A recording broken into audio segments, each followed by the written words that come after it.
Alhamdulillah, kita akan membahas mengenai kehidupan berumah tangga ini ya. Kalau bicara tentang rumah tangga, pernikahan lah,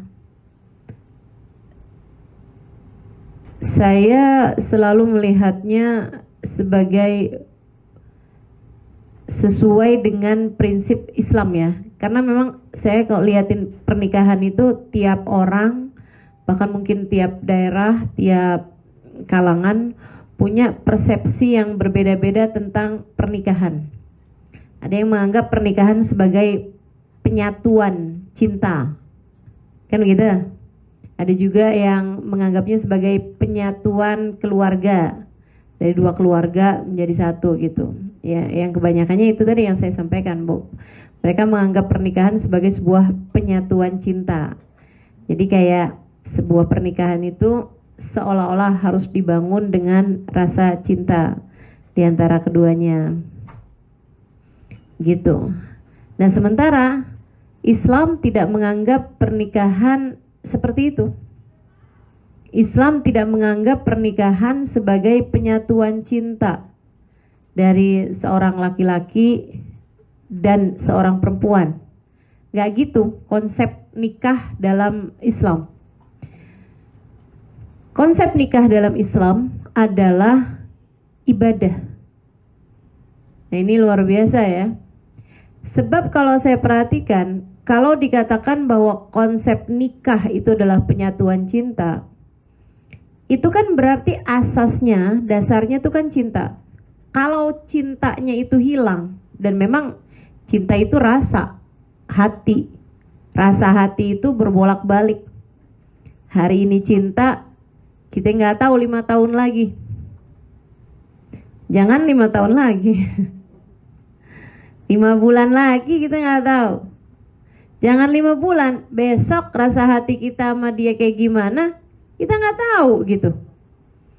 Jadi teman-teman saudaraku sekalian, orang yang menganggap bahwa pernikahan adalah penyatuan cinta dua orang, gitu ya, antara laki-laki dengan perempuan. Nah, ini kemudian menjadi tidak layak diteruskan pernikahannya apabila mereka merasa sudah tidak ada lagi cinta di antara keduanya. Kan begitu? Karena kan dasarnya udah nggak ada.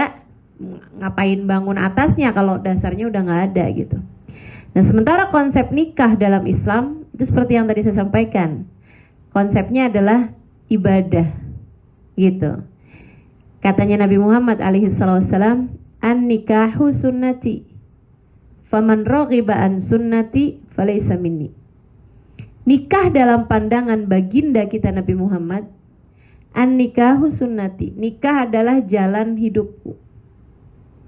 Faman raghiba an sunnati, siapa yang tidak setuju dengan konsep pernikahan, bukan yang gak nikah ya, tapi tidak setuju dengan konsep pernikahan. Karena zaman sekarang ini banyak sekali orang yang tidak setuju dengan konsep pernikahan. Di Jepang itu mereka sampai menghadiahkan banyak hal buat orang yang mau nikah dan mau punya anak. Karena mereka kekurangan anak-anak kecil. Karena mereka nih rata-rata orang Jepang udah tua-tua. Ya. Mereka sampai pengen punya banyak generasi gitu. Karena rata-rata orangnya udah pada tua-tua. Mereka menganggap pernikahan tuh ribet. Jadi mereka gak setuju. Ngapain gitu, hidup harus susah-susah, mikirin mertua, mikirin ipar gitu kan. Nah, kalau menikah kan memang dengan sendirinya kan, kita jadi punya urusan sama mertua, sama ipar. Belum lagi juga urusan sama si laki-laki yang kita menikah itu kan. Ini teman-teman. Jadi kata Nabi Muhammad, "Faman raghiba an sunnati." Siapa yang tidak setuju dengan adanya konsep pernikahan, falaysa minni, bukan termasuk dari kelompokku. Artinya bukan termasuk dari kelompok umat Islam. Dikhawatirkan baginya untuk meninggal dunia dalam keadaan tidak membawa iman Islam. Naudzubillah min dzalik. Nih kelompok-kelompok orientalis, kelompok-kelompok yang menjunjung tinggi modernisasi, kemudian menganggap kalau bisa adanya jalinan hubungan tanpa menikah, kenapa enggak? Kan ada tuh masyarakat modern dalam pemikiran mereka ya, modern dalam pemikiran mereka. Nikah dalam Islam, nikah dalam pandangan Nabi Muhammad seperti yang tadi saya sampaikan. Nabi menganggap nikah sebagai sunnah. Nanti saya akan kasih paham apa itu yang dimaksud dengan sunnah. Kemudian nikah dalam pandangan Allah, apa sih?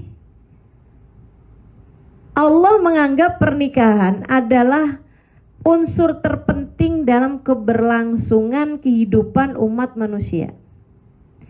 Jadi teman-teman sekalian, ini Allah nih kan bikin bumi ditinggali sama manusia. Ini ja'ilun fil ardi khalifah. Aku jadikan bumi ini berpenghuni untuk beribadah kepadaku. Ma khalaqtul jinna wal insa illa liya'budun. Tidaklah aku ciptakan manusia, jin kecuali untuk ibadah padaku. Nah, keberlangsungan manusia ini kan harus pada punya anak nih. Biar buminya tetap ada orangnya. Kan orang harus pada punya anak. Gimana caranya biar punya anak, anaknya terdidik dengan benar sehingga menjadi wa ma khalaqtul jinna wal insa illa liya'budunnya benar gitu. Untuk jadi hamba-hambanya Allahnya tuh berkemungkinan untuk bagus, untuk benar tuh gimana? Nah, Allah mewajibkan adanya pernikahan dari sejak zamannya Nabi Adam. Ketika Allah memutuskan ini jailun fil ardi khalifah, Allah juga mengaturkan tata cara pernikahan sehingga menjadikan anak-anak yang diturunkan itu pantas, layak untuk bisa menjadi hamba Allah Subhanahu wa taala seperti yang Allah mau mereka ada di atas muka bumi untuk ibadah gitu.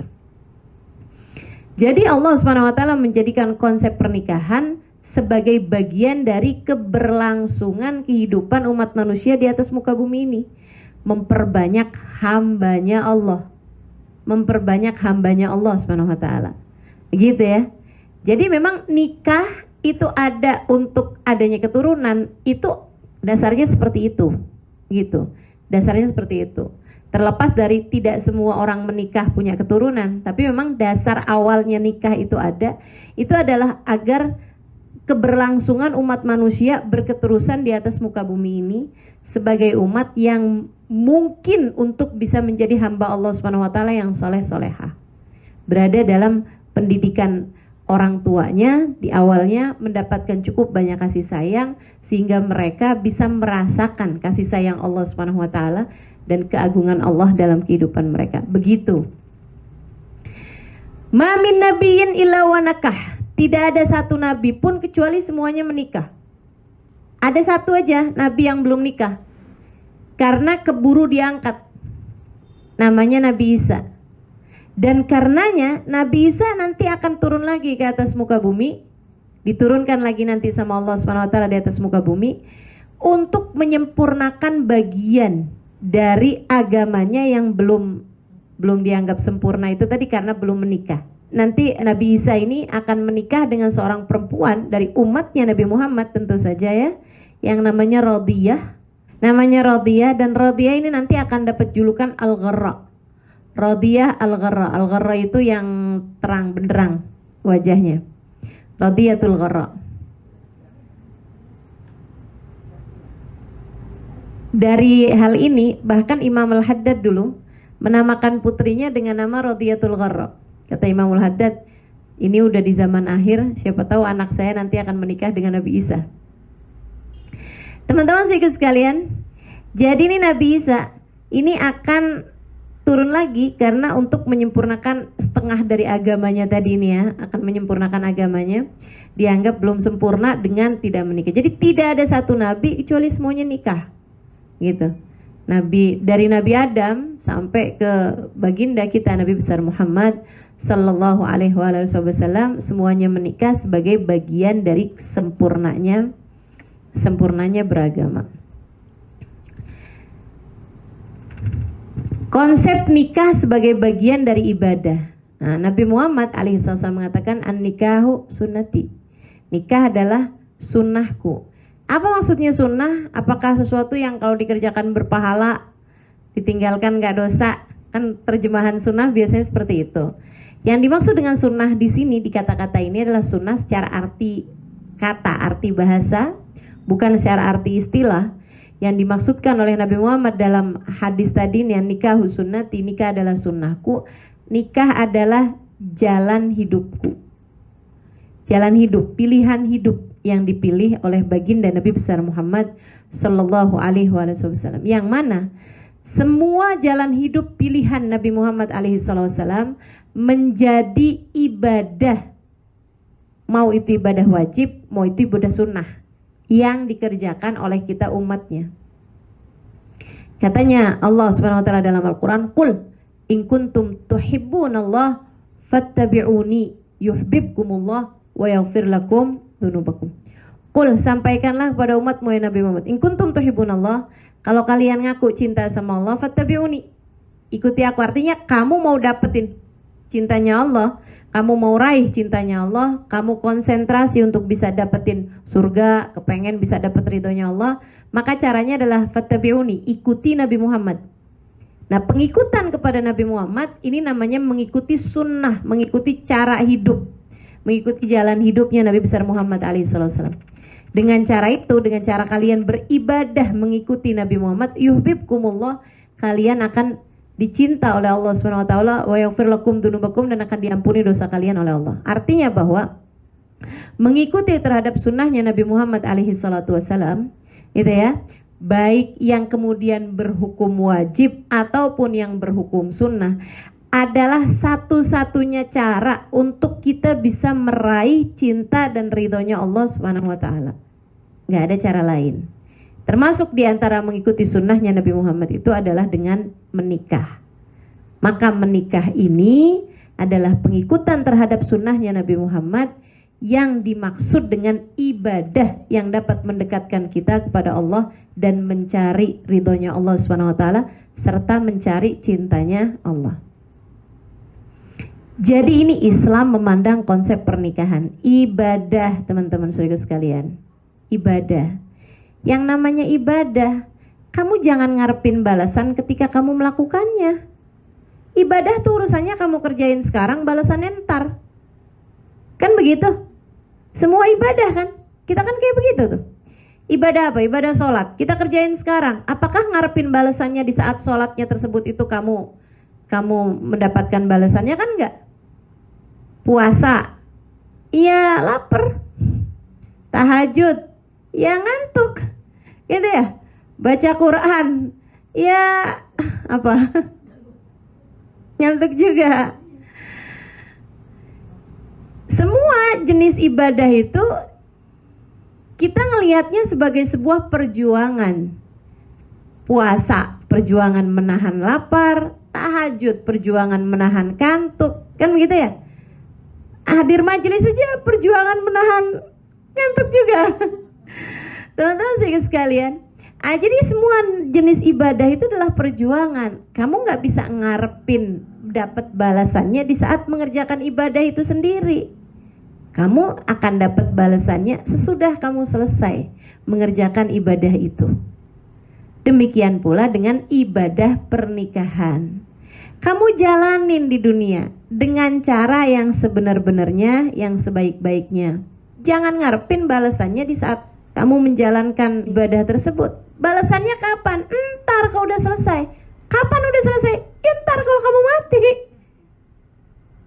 Itu balasannya gitu. Adapun kalau kamu jalanin dengan cara yang terbaik, kamu bisa dapetin kesenangan-kesenangan, ada kebahagiaan-kebahagiaan dalam berumah tangga.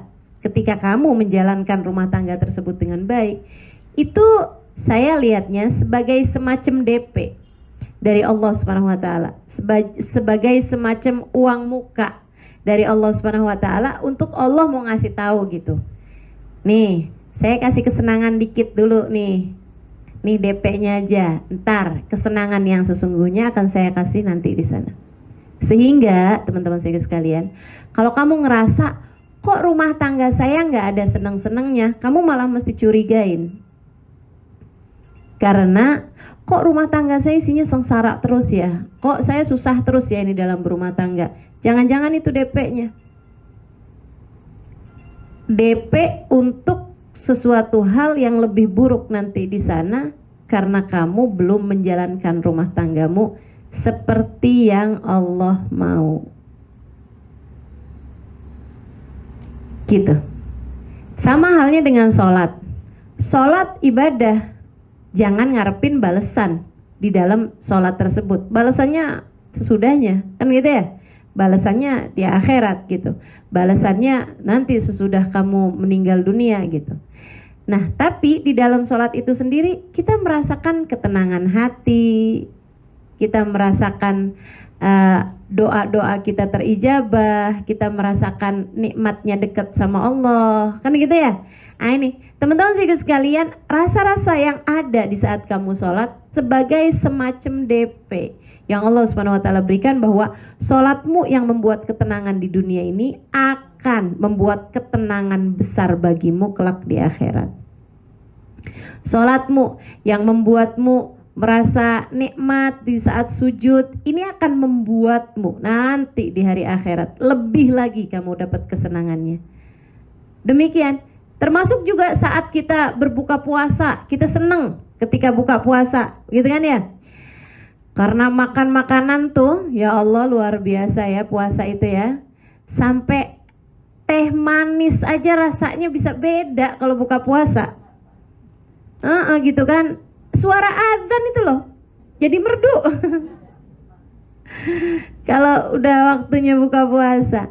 Nah ini teman-teman saudaraku sekalian, kesenangan-kesenangan itu tuh sebagai semacam DP. Makanya kata Nabi Muhammad SAW, lisaim farhatan, buat orang puasa Allah kasih dua kesenangan. Farhatun inda iftari, senang ketika dia buka. Wa farhatun inda liqa'i rabbih, dan senang ketika dia nanti ketemu sama Allah Subhanahu wa taala. Gitu.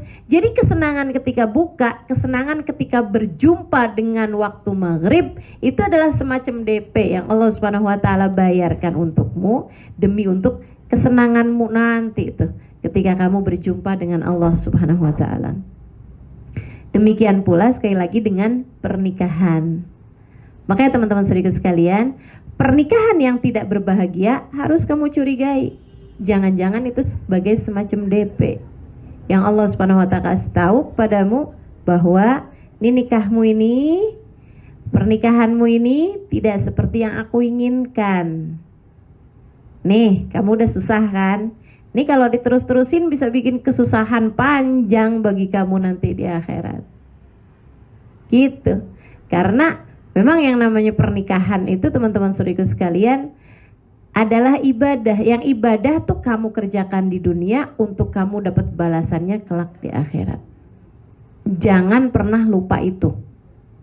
Nikahmu ibadahmu. Nikahmu ibadahmu. Dan seperti mana ibadah-ibadah yang lain. Ya. Nikahmu ibadahmu sama dengan ibadah-ibadah yang lain. Kamu hanya akan dibalas atas apa yang kamu lakukan, bukan atas apa yang orang lain lakukan. Jadi pernikahanmu itu terserah mau siapa suaminya, kamu hanya akan dibalas atas apa yang kamu lakukan, bukan atas apa yang suamimu lakukan padamu. Maka konsentrasilah terhadap posisimu. Jangan konsentrasi terhadap posisi suamimu. Dia mau ngapain urusan dia. Urusanmu adalah bagaimana menjadi istri yang baik, sehingga ibadah pernikahanmu menjadi ibadah yang diterima di sisi Allah Subhanahu wa taala. Sama halnya dengan ibadah yang lain. Teman-teman sekalian, kamu kalau ibadah sholat, apa yang kamu harapkan? Rabbana taqabbal minna innaka antas samiul alim. Ya Allah, terimalah sholat saya. Kan begitu? Kamu habis selesai puasa, apa yang kamu pikirkan? Allahumma laka sumtu wa bika amantu wa ala rizkika aftartu. Kan itu ya? Birahmatika ya arhamar. Ya Allah, aku telah berpuasa dengan rahmatmu. Terimalah puasa tersebut ya Allah. Aku beriman kepadamu, dengan rizkimu aku berbuka. Urusannya tuh urusan antara kita sama Allah Subhanahu wa taala. Kita minta sholat kita, puasa kita diterima sama Allah. Kita habis haji, mintanya biar hajinya diterima, haji yang mabrur, kan begitu ya. Demikian pula dengan kita ibadah nikah nih teman-teman saudaraku sekalian. Ibadah menikahmu harus konsentrasimu, tujuanmu adalah gimana caranya biar ibadah nikahmu itu menjadi ibadah yang diterima oleh Allah.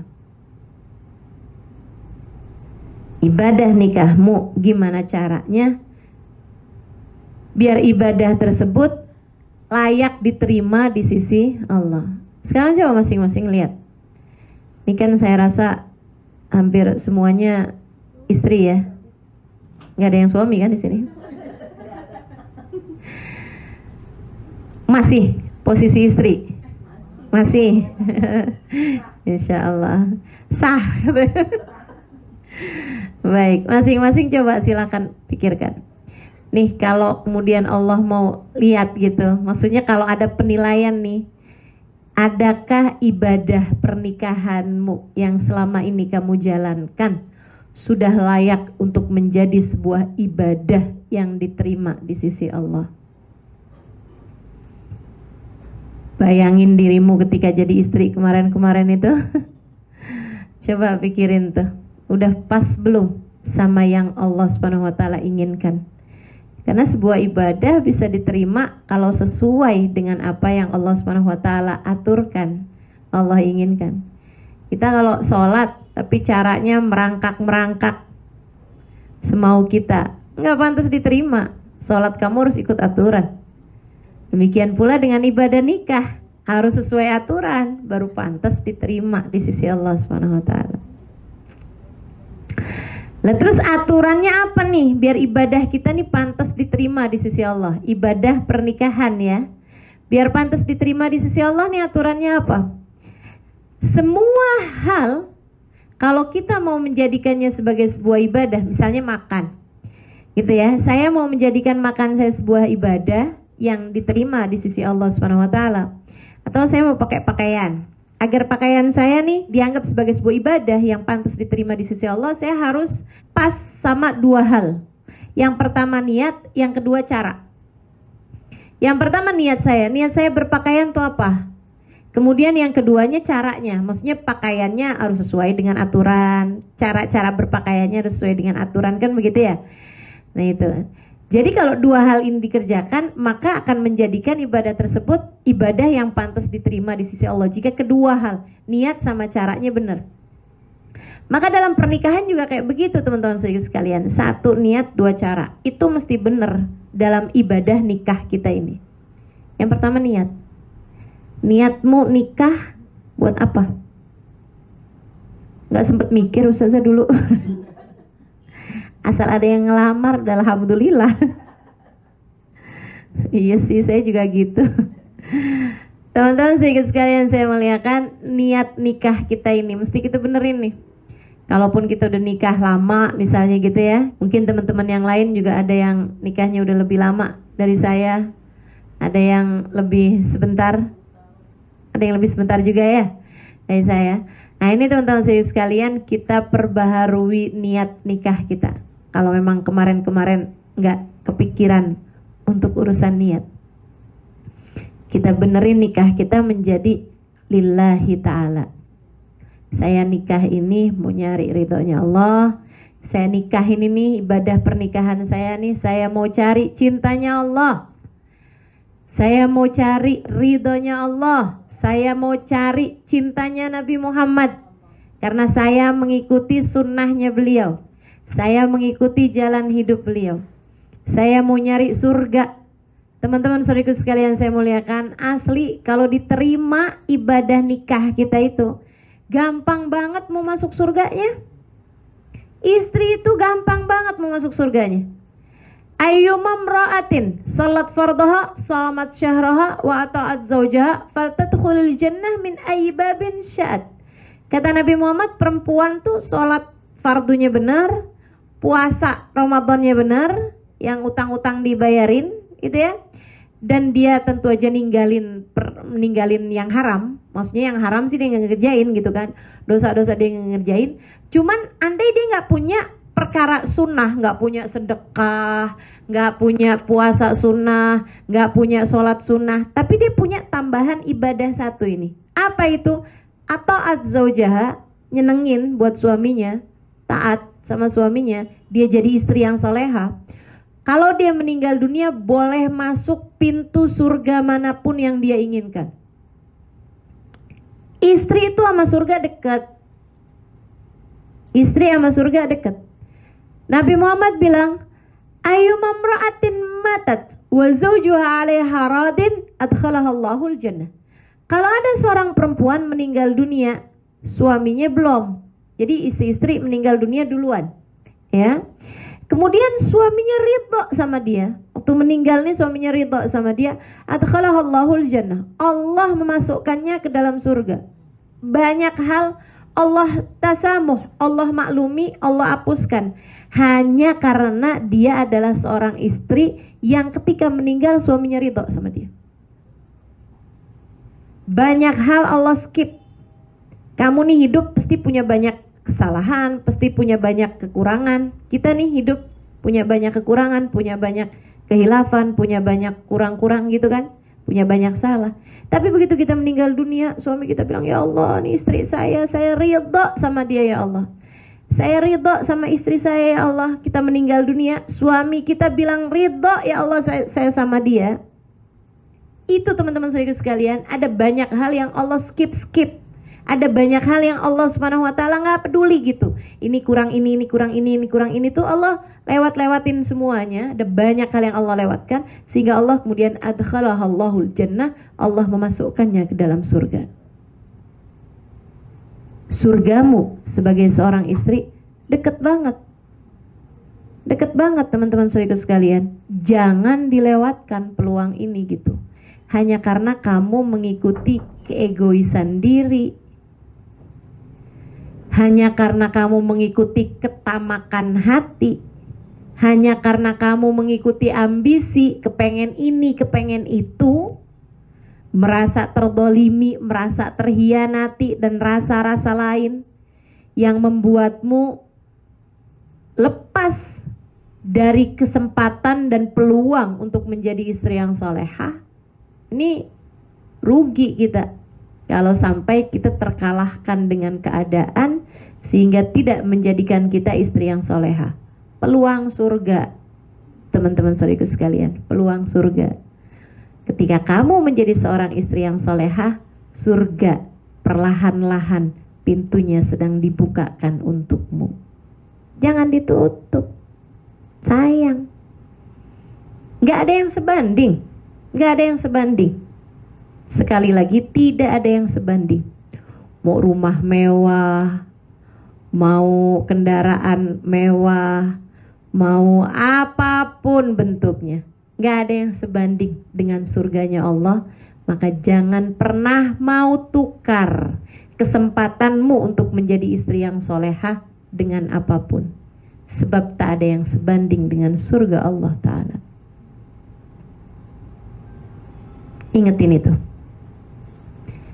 Saya punya jidah. Nah ini luar biasa. Saya kalau inget cerita ini. Jidah tuh nenek ya. Beliau bukan nenek asli. Nenek KW berarti. Maksud saya, beliau bukan ibunya ibu saya, tapi beliau adalah nenek sambung. Jadi saya punya kakek sama punya nenek. Saya punya nenek, itu nenek saya kemudian meninggal, kakek saya menikah lagi. Itu ya. Namanya kan nenek sambung nih kan. Jadi beda usianya itu antara kakek saya sama nenek saya. Di saat kakek saya usia 90 tahun, beliau usianya sekitar 60-an tahun atau 70-an tahun. Jadi usianya bedanya di atas 20-an tahun. Kayak 25, hampir 30-an tahun. Beda antara kakek saya sama nenek saya. Gitu kan?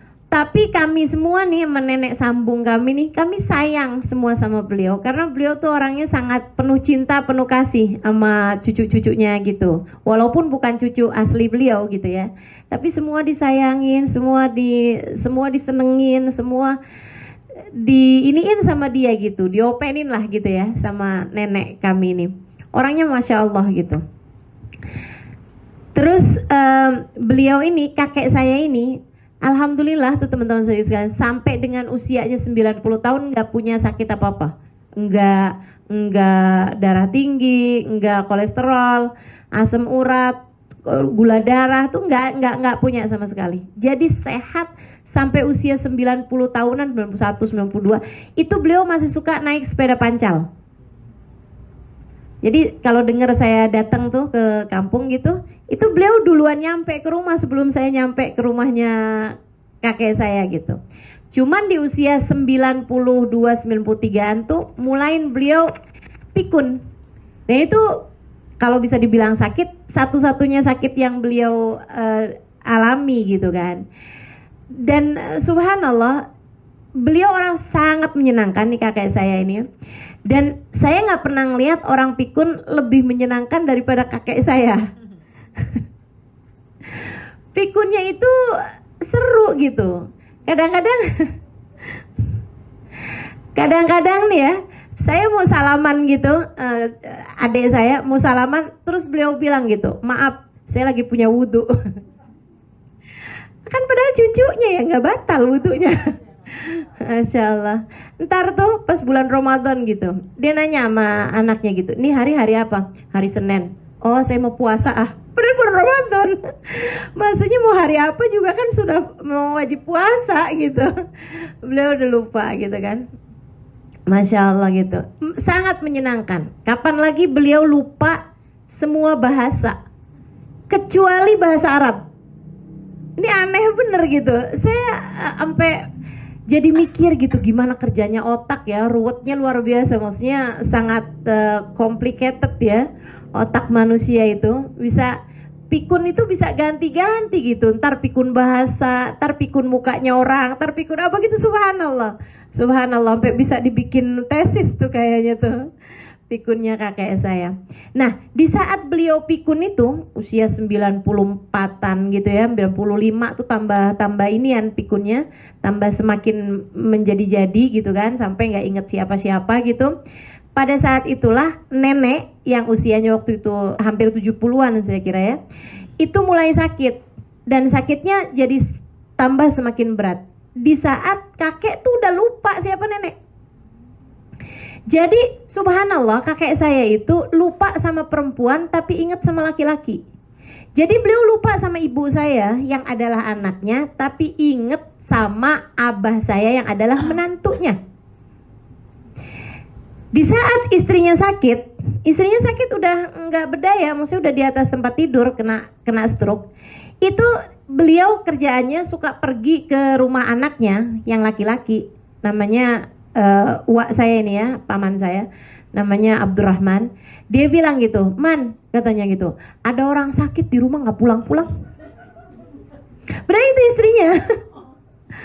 Ada orang sakit di rumah katanya nggak pulang-pulang, kesian dah. Apa saya kasih uang aja ya biar dia pulang, biar pulang ke rumah orang tuanya gitu. Dia nggak ingat kalau itu istrinya.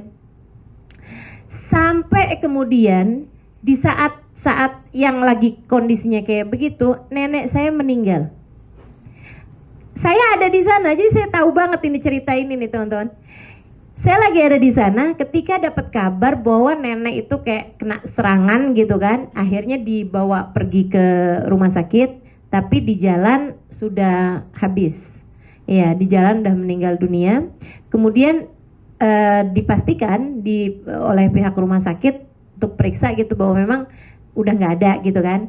Habis itu langsung dinyatakan meninggal dunia secara natural, secara alami gitu ya. Habis itu kemudian dibawa pulang jenazahnya. Nah, waktu jenazahnya lagi mau diurusin dibawa pulang, kami yang udah dapat kabar itu segera siap-siap untuk pergi ke rumahnya nenek, kan begitu ya, pergi ke rumahnya kakek saya ini.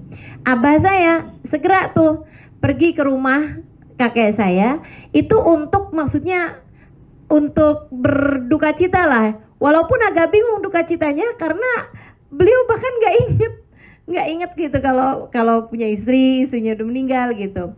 Jadi abah saya tuh cerita, dia duduk berduaan nih sama kakek karena belum ada siapapun yang datang gitu kan. Langsung abah saya langsung ke situ. Dia duduk berduaan di depan rumah, di serambi gitu kan. Serambi rumah tuh di ruang luar itu. Duduk berduaan gitu di kayak balai-balai gitu kan, kursi gitu. Terus cerita-cerita gitu. Jid, ini gimana Jid? istri Njit gimana, tanya-tanya gitu, tapi dia kayak nggak nyambung gitu, dia malah blank kan, pikun gitu kan. Beliau malah cerita tentang ibunya gitu, perasaan dia tuh kayak masih ada ibunya gitu. Udah cerita kesana kemari apa segala macem, sampai kemudian jenazahnya datang. Jenazah itu datang, teman-teman saudara sekalian, ditaruh di depannya Njit. Kemudian abah saya buka ininya, apa namanya, mukanya gitu kan. Belum diapa-apain kan jenazahnya, maksudnya baru ditutupin aja gitu. Baru maksudnya iya masih pakai baju yang tadi gitu kan, cuman ditambahin kain gitu aja. Abah saya buka gitu kain mukanya, dan itu subhanallah, kakek saya kembali memorinya 100% ketika ngelihat jenazah istrinya. Beliau kemudian bilang, ya Allah, ini istri saya nih, Fadlun binti Zain, itu sampai disebutin sama binnya. Ingat 100%. Ya Allah, ini istri saya, Fadlun binti Zain Babud. Ya Allah, istri saya meninggal nih, Masya Allah. Habis itu dia kemudian nangis, innalillah, ini istri saya nih meninggal, ini istri saya nih perempuan solehah. Dia kemudian ciumin dari ujung rambut ke ujung kaki, diciumin sama dia. Ya Allah, ini istri saya nih, ya Allah, diciumin jenazahnya gitu sampai ke kakinya. Ya Allah, saya ridho sama dia dari ujung rambut ke ujung kaki. Ya Allah, saksikan saya ridho sama dia dari ujung rambut sampai ke ujung kakinya, ya Allah. Nangis sampai abah saya ikutan nangis, yang bener-bener nangis gitu. Abah saya mikir, ya Allah, beruntung banget nih perempuan, suaminya pikun, tapi Allah balikin hanya untuk menyatakan keridhaan kepada istrinya. Habis itu kemudian jenazahnya ditutup, udah selesai nangisnya ini apa, selesai baca-baca doa gitu. Jenazahnya dibawa masuk gitu kan. Habis itu Njit lupa lagi, masuk lagi ke dalam gitu, terus nanya, ada yang meninggal? Siapa yang meninggal? Lupa, teman-teman saudara sekalian. Jadi dikembalikan 5 menit memorinya 100%. Bahwa memang memorimu, siapa yang bilang milikmu? Iya, milik Allah. Iya, milik Allah. Dirimu, siapa yang bilang milikmu? Milik Allah. Tapi Allah mengembalikan pada waktu yang tepat untuk hamba-hamba yang tercinta di sisinya. Suami udah pikun, sama Allah dibalikin 100%, teman-teman saudariku sekalian, hanya untuk menyatakan keridhaan kepada istrinya. Allah mau ngajarin saya, cucunya, dan teman-teman yang kebetulan menjadi teman-teman saya untuk saya sampaikan cerita ini. Jadilah istri yang soleha. Jika bahkan andai suamimu pikun sekalipun, Allah bisa kembalikan memorinya untuk menyatakan keridhaannya kepadamu. Jika kamu istri yang soleha, kamu tidak akan kehilangan apapun jika kamu istri yang soleha. Fokus saja teman-teman sekalian. Gak usah fokus sama suami kamu, gak usah. Itu urusan dia, hisabnya masing-masing. Lewat surga gak bakalan gandengan tangan, lewat jembatan sirat gak bakalan gandengan tangan, tenang aja, sendiri-sendiri. Suamimu mau ngapain, urusan dia. Termasuk jika dia memilih untuk menikah lagi. Urusan dia, bukan urusan kita. Urusan kita bagaimana menjadi istri yang solehah baginya. Dah, konsentrasi itu aja. Konsentrasi itu aja. Balasannya, hasilnya, tujuannya, puncaknya surga.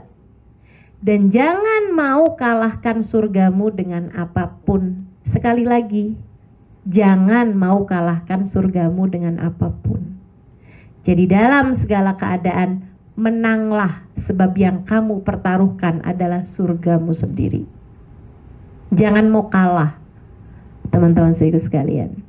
Jangan mau mempertaruhkan kebahagiaan akhiratmu untuk mendapatkan keridhaan suamimu dengan kamu kalahkan itu semuanya untuk urusan-urusan kesenangan duniamu yang sifatnya sementara dan seringkali fata morgana. Kamu pikir kalau suami saya nggak begini nih saya bakalan seneng. Belum tentu. Belum tentu.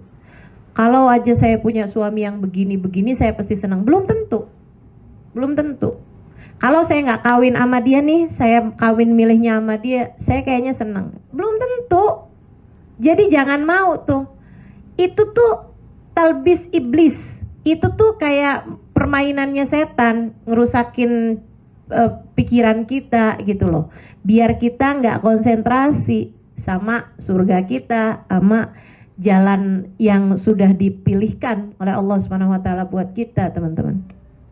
Dan insya Allah semuanya biar pada jadi istri yang soleha.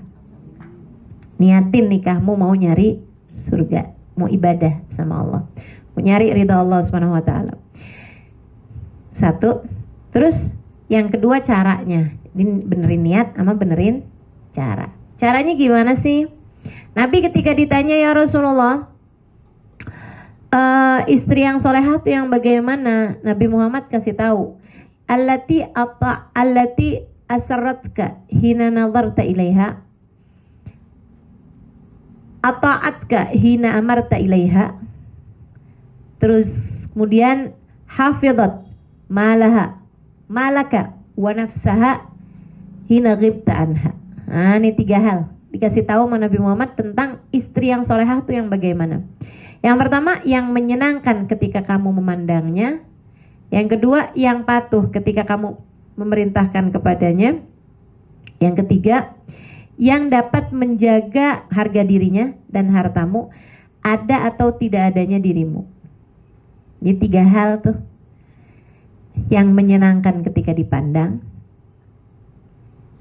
yang patuh ketika diperintah, sama menjaga, mampu menjaga harga diri kita, ya, kemuliaan kita, kehormatan kita, ada atau tidak adanya dia, juga mampu menjaga hartanya dia, ada atau tidak adanya dia lagi ada atau dia lagi nggak ada. Kita bahas satu. Yang pertama, yang menyenangkan ketika dipandang. Nah, ini kan sebenarnya batasannya gampang ya, hanya ketika dia memandang, maksudnya ketika dia ada depan kita kan. Artinya kalau kita lagi nggak ada depan dia lagi nggak ada di depan mata kita, kan kita bebas-bebas saja sebenarnya gitu. Yang menyenangkan tuh hanya ketika dia memandang. Ini saya tekankan karena gini nih, ada banyak orang, ada banyak perempuan yang suka lost, yang suka lost itu kehilangan orientasi, kehilangan paham orientasi ya, kehilangan fokus. Ketika gini nih, ada perempuan-perempuan yang saya liatin, ketika dia tidak sedang bersama dengan suaminya, pikirannya mikirin suaminya. Lagi jalan nih sama teman-temannya nih, sibuk aja mau urusan suaminya. Tunggu bentar ya, ini saya mau mastiin nih kalau inian suami saya, bentar ya, bentar. Dia telepon lagi sama suaminya. Ntar dikit-dikit tuh dia sibuk itu sama suaminya. Di saat dia lagi barengan sama teman-temannya, atau di saat dia lagi hadir acara apa kayak begitu kan. Tapi di saat dia lagi barengan sama suaminya, dia malah sibuk sama teman-temannya. Ada tuh. Siapa orangnya? Saya. Jadi Nabi itu ngasih tahu, kamu harus jadi istri yang menyenangkan. Kapan? Ketika dia lagi liatin kamu. Maksudnya ketika kamu lagi barengan sama dia. Gitu. Kalau dia lagi nggak barengan sama kamu mah bebas. Kamu udah nggak usah menyenangkan dia gitu kan. Nggak usah yang per 10 menit kamu teleponin. Per berapa jam kamu pastikan. Kamu nggak diwajibkan untuk memastikan dia selalu berada dalam keadaan aman, nyaman, kenyang di saat kamu sedang tidak bersama dengan dia gitu. Kamu hanya perlu ketika kamu lagi barengan sama dia.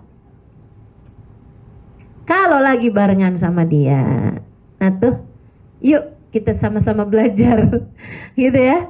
Ketika kita sedang bersama dengan suami kita, yuk kita sama-sama belajar untuk bisa terkonsentrasi sama dia, untuk bisa menjadikan dia sebagai yang terpenting dalam kehidupan kita gitu.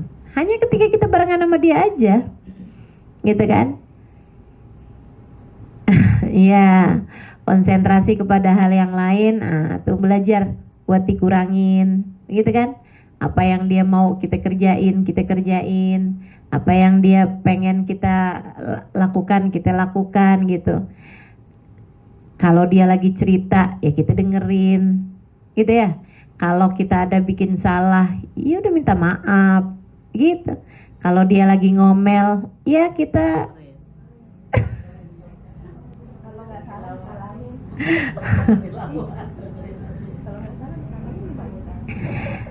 Saya ingat ada satu perempuan, dia sangat tercinta di hadapan suaminya gitu. Suaminya nganggap dia sebagai salah satu, ya ini bidadari gitu.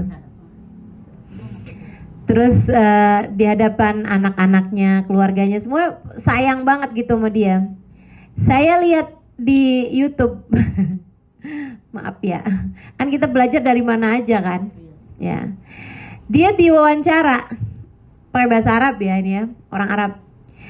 Dia diwawancara, gimana caranya dia bisa menjadi kayak teladan gitu buat perempuan gitu kan. Gimana caranya dia bisa sampai suaminya tuh pokoknya jatuh cintanya banget sama dia gitu. Gimana ceritanya sih kok bisa begitu gitu. Akhirnya si perempuan tersebut diwawancara gitu. Dia jawabin pertanyaannya. Ditanya kayak gini nih, salah satu pertanyaannya. Saya ngerasa saya dapat pelajaran, makanya saya sampaikan nih sama teman-teman. Ya mudah-mudahan teman-teman juga bisa dapat pelajaran gitu. Dia ditanya gitu, suami kamu pernah marah nggak?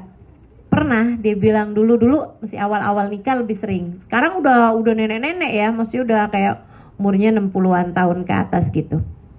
Dia bilang dulu lebih sering, sekarang jarang, tapi pernah suami saya pernah marah. Dia bilang gimana kalau suami kamu marah? Ya saya dengerin. Terus biasanya suami kan kalau marah ngata-ngatain kita, dia bilang gitu kan. Kan biasa kan, suami kalau marah-marah kan ngata-ngatain kan. Maksudnya dikata-katain kita. Kamu tuh kenapa sih kamu begini kan begitu tuh. Dia bilang suami saya kan ngata-ngatain saya. Saya dengerin, dia bilang. Tapi saya nggak percaya. Ini aneh nih. Dia bilang, kalau suami saya lagi ngomel-ngomel, kalau suami saya lagi marah, saya akan dengerin. Tapi kalau dia ngata-ngatain saya nggak percaya. Dia bilang gitu. Jadi saya dengerin aja sampai suami saya selesai. Maksudnya sampai dia selesai marahnya. Kalau udah selesai marahnya, saya akan pergi. Kemana katanya gitu kan, katanya siang wartawannya. Dia bilang, kata reporternya, dia bilang saya akan pergi ke dapur. Bukan buat ngasah pisau ya. Dia bilang saya akan bikinin dia teh manis, maksudnya minuman yang dia suka. Dia bilang saya akan bikinin makanan cemilan yang dia suka, maksudnya pisang goreng lah apa gitu. Dia bilang habis itu saya akan suguhin sama dia, saya akan ngajak ngobrol dia seperti tidak pernah terjadi apa-apa. Karena saya tahu orang kalau marah capek. Jadi saya suguhin minuman, saya suguhin makan. Dia bilang biasanya abisnya dia makan, abisnya dia minum, saya cerita-cerita macam-macam. Dia akan bilang sama saya, maafin saya ya. Kan emang gitu kan? Iya. Dia akan bilang gitu, maafin saya ya. Dibilang kayak gitu. Terus kamu jawab apa? Saya jawab iya. Terus dia akan etidar, akan nyari alasan. Saya tuh tadi ini loh, saya waktu tadi ngomong begini begitu tuh saya enggak maksud kamu begitu. Kan begitu tuh, dia akan etidar, dia akan nyari alasan. Maksudnya dia akan memberikan klarifikasi bahwa apa yang disampaikan itu enggak benar gitu kan, bahwa dia itu memang lagi marah aja begini begitu apa segala macam. Terus pada saat itu dia bilang, saya akan percaya sama dia. Ini orang berakal banget loh, si perempuan ini. Jadi dia bilang, sampai si pewawancara itu nanya, kenapa di saat suami kamu lagi marah-marah, itu kamu nggak percaya sama omongan dia. Kenapa yang di saat dia lagi tidar, maksudnya lagi klarifikasi gitu kan, lagi bilang, saya tuh sebenarnya tadi saya bilang, saya udah nggak cinta lagi sama kamu. Kan waktu yang kalau lagi marah kan biasanya ngomong kayak gitu tuh. Dia bilang saya nggak percaya, tapi pas suaminya udah tenang, udah makan, udah minum, udah reda kemarahannya, kan dia akan bilang, saya tadi tuh nggak beneran loh, saya tuh sebenarnya masih sayang sama kamu, kan begitu tuh, gitu kan?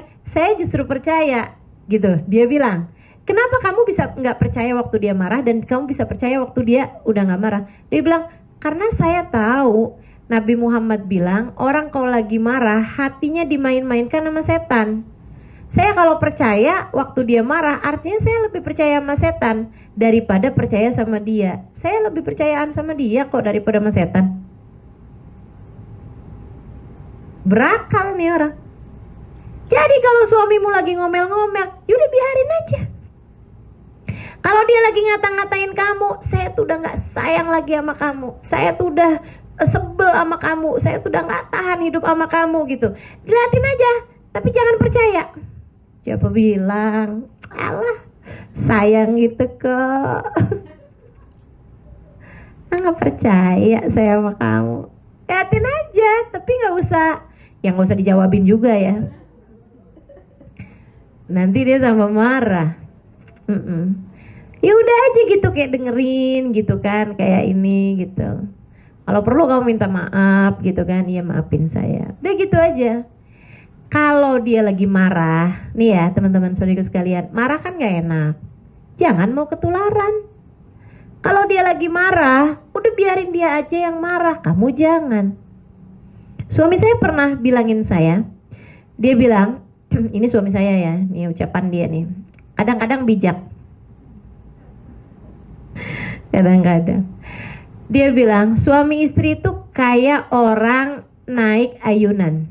Ayunannya satu, jadi biarin salah satu aja yang naik, salah satu ngedorong. Jangan terlalu kenceng dorongnya, ntar dia jatuh. Jangan juga terlalu lambat dorongnya, ntar nggak ada seninya, gitu. Jadi kadang-kadang saya kalau ngelihat suami saya lagi marah-marah, oh ini dia lagi ada di atas ayunan. Ya udah, saya ngapain ikutan naik di ayunan tersebut? Nggak usah, saya dorong aja. Dia lagi mau marah, oke. Saya bagian dorong nih sekarang. Kan gitu ya? Jangan kenceng-kenceng, ntar jatuh. Ya udah gitu. Saatnya dia mendapatkan dorongan, mendapatkan semangat. Saatnya kita kasih itu gitu. Jangan kemudian di saat dia marah kita marah lagi, itu sama aja dengan dia naik ayunan kita ikut tumpang di atasnya. Kagak ada yang dorong, jatuh berduaan kita di situ gitu. Jadi seperti itu. Nah kan ada saatnya dia yang perlu untuk didorong, ada saatnya kita yang perlu untuk didorong gitu. Sambil-sambilan berumah tangga, berkawan dalam kebaikan. Itu yang disampaikan Nabi Muhammad alaihissalam. Fa innahunna awanun lakum fi umuri dinikum wa dunyakum. Kata Nabi Muhammad, Nabi ini emang gak ada yang lebih sayang sama kita nih teman-teman, kaum perempuan daripada Nabi Muhammad. Nabi bilang, Nabi Muhammad alaihissalam mengatakan kepada kaum laki-laki, ittaqullah fi nisaikum. Kata Nabi Muhammad di abisnya Haji Wada, itu di khutbah terakhir Nabi Muhammad ngasih pesan sama umat Islam tuh, khutbah terakhirnya Nabi Muhammad. Berapa hari kemudian Nabi Muhammad wafat. Itu Nabi Muhammad pesan, salah satu pesannya selain sholat ya, masalah sholat tuh Nabi Muhammad tekenin dengan as-sholat wa ma malakatil yamin, as-sholat gitu. Sholat ya, jagain sholat kalian, jagain sholatnya orang-orang yang kalian tanggung nafkahnya, mesti anak-anak keluarga kalian gitu. Selain daripada itu Nabi juga pesan, wahai kalian, wahai sahabatku sekalian, kata Nabi Muhammad, berbuat baiklah kepada istri kalian. Yang baik sama istrinya. Takutlah kalian kepada Allah dan berbuat baiklah kepada istri kalian. Fa innahunna awanun lakum fi umuri dinikum wa dunyakum. Karena istri kalian adalah kawan kalian. kawan kalian, partner kalian dalam kalian menjalankan urusan agama kalian dan urusan dunia kalian. Itu dah nggak ada deh yang lebih pas mendefinisikan istri daripada Nabi Muhammad alaihissalam. Nabi tuh menjadikan kita kawan loh itu, kata Nabi Muhammad, kawan kalian. Kalian namanya berkawan kan? Saya pernah dengar kalau kamu mau jalan cepat, berjalanlah sendirian. Kalau kamu mau jalan panjang, perjalanan panjang, berjalanlah bersama. Nah kita ini hidup di dunia perjalanan panjang, akan jauh lebih ringan kalau kamu laksanakan bersama-sama suami kamu, bersama teman-teman kamu, kan gitu ya. Di rumah bersama dengan suami kamu jauh lebih ringan, teman-teman saudara sekalian. Di saat kamu sedang terjatuh, ada yang menyemangati, gitu ya. Nah, karena itu, karena Nabi Muhammad menyebutnya sebagai kawan, maka jadilah kawan yang baik bagi suamimu. Jadilah kawan yang baik bagi suamimu. Partner dalam kebaikan-kebaikan. Insya Allah sama-sama menuju ke dalam surga Allah SWT. Nah itu, Nabi Muhammad bilang, yang menyenangkan ketika dipandang, yang taat ketika diperintahkan, dan yang bisa jaga harga diri. Saudaraku sekalian, zaman sekarang nih, semua hal adanya di tangan. Bahkan maksiat-maksiat besar seringkali diawali hanya dari sebuah sapaan di WhatsApp. Hai, apa kabar? Dari mantan pacar. Waktu zaman SMA, waktu zaman kuliah, saya nggak tahu nih teman-teman pada kuliah apa kagak. Banyak dosa-dosa, maksiat-maksiat diawali dari hanya sekedar sapaan-sapaan kecil di handphone. Nah itu, jangan mau kebawa, jangan mau terjebak sama dosa. Udah cukup Allah melihatmu. Nabi Muhammad, nabimu, cukup teman-teman saudaraku sekalian. Nabi tahu apa yang kita kerjain. Nabi tahu. Kata Allah dalam Al-Quran, wa qul i'malu fasayarallahu amalakum wa rasuluh. Berbuatlah kalian, amal perbuatan kalian dilihat sama Allah, dilihat sama Rasulullah. Seharusnya fakta bahwa amal perbuatan kita dilihat sama Allah, dilihat sama Rasulullah, cukup membuat kita malu untuk berkhianat, cukup untuk membuat kita malu untuk berselingkuh, baik secara fisik ataupun secara hati, ya, baik selingkuh beneran, ketemuan, berduaan sama laki-laki yang bukan mahram, atau dengan selingkuh hati, dengan menganggap bahwa kalau saya sama dia kayaknya lebih enak, dengan kita membayang-bayangkan laki-laki yang lain selain daripada suami kita. Itu teman-teman sekalian, bahwa rasa malu kita kepada Allah, rasa malu kita kepada Rasulullah cukup seharusnya untuk mencegah kita dari berbagi hati kepada selain suami kita. Berbagi rasa cinta kepada selain suami kita. Sehingga menjadikan kita perempuan yang benar-benar mampu menjaga diri, menjaga kehormatan, memiliki nilai tinggi. Kalau kamu kayak yang nggak apa-apa, cuman urusan beginian doang, nggak apa-apa lah gitu, ya nggak boleh nyakitin hati orang juga kan. Mungkin pertama-tamanya kayak gitu, lama-lama kemudian jadi yang pengen ngasih perhatian. Kamu udah makan apa belum? WhatsApp-nya jam 10 malam. Di saat dia mungkin sedang terbaring juga sama istrinya, dan kamu mungkin sedang terbaring bersama dengan suamimu. Suamimu mungkin sudah tidur di sampingmu. Betapa sangat besarnya gitu pengkhianatan seorang istri, suami di sampingnya, dan dia kemudian menanyakan kabar tentang seorang laki-laki yang mungkin saat itu sedang tidur juga di samping istrinya. Suamimu nggak tahu, istrinya nggak tahu, tapi Allah tahu, Rasulullah tahu. Malu kita sama Allah. Dan seperti yang tadi saya sampaikan, Nggak ada yang sebanding dengan surga untuk kamu pertaruhkan. Nggak ada yang sebanding dengan keridhaan Allah untuk kamu pertaruhkan.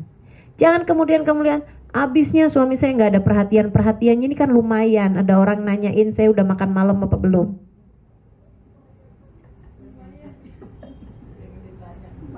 Ayolah teman-teman, belajar untuk bisa jadi istri yang solehah insyaallah.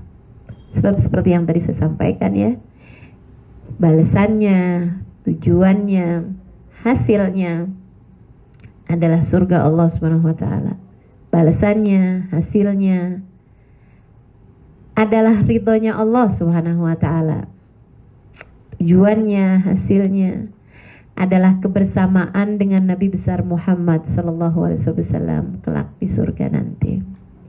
Diperkenankan masuk dari pintu surga manapun yang kita inginkan, dan itu seharusnya menjadi cukup alasan kita untuk mampu menjadi istri yang solehah insya Allah. Rabbana taqabbal minna innaka antas samiul alim, tub alaina innaka antat tawwabur rahim.